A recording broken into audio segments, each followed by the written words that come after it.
and good morning, everyone. I'm Ryan D'Souza, and I'm an industrial IoT solution architect. It's an existing facility, an existing factory. It's got lots of equipment that is probably 25 to 30 years old, if not older. Let's talk about predictive maintenance. If Bob is able to get indications, right, through secondary sensing of anomalies in the equipment, right, there's some kind of anomaly in his equipment, right, whether it's a motor or whether it's a pump or an industrial piece of equipment, he can then start taking action. And this is what the architecture looks like. Okay, so vibration and temperature monitoring. I've got the sensors over here. He's sending that to the CloudRail.Box. In the CloudRail.Box, he's running Greengrass, which can process that data locally. That data is sent into AWS IoT. It is stored in IoT analytics. But he's taking it one step further, and he's starting to build machine learning models to do anomaly detection, right, of these motors.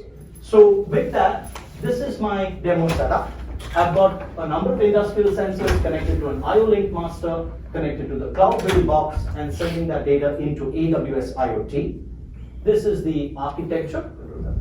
All right, so what we have over here is CloudRail device management, right? So this entire setup needs to be provisioned, right? It needs to be configured and provisioned, and this is the interface to do that.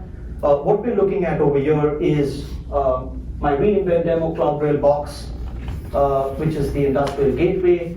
Right now I have vibration, position, the tower light, and the ultrasonic sensor connected to the box.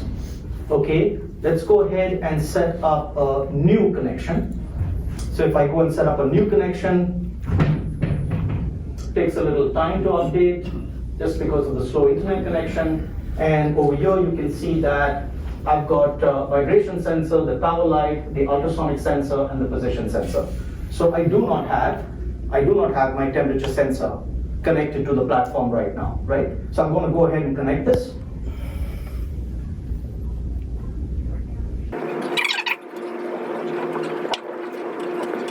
Yep, and as you can see, it's really plug and play, right? It automatically detects new sensor, configure to the box. I can now take the next step to go and configure it.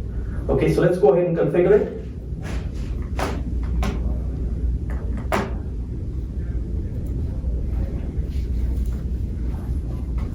So very common, right? I can set up an interval at which I want to send this data, or I can send it based on change in value.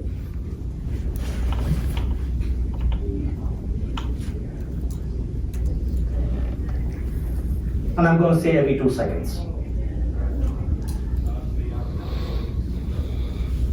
I go ahead and pick AWS, give it a name.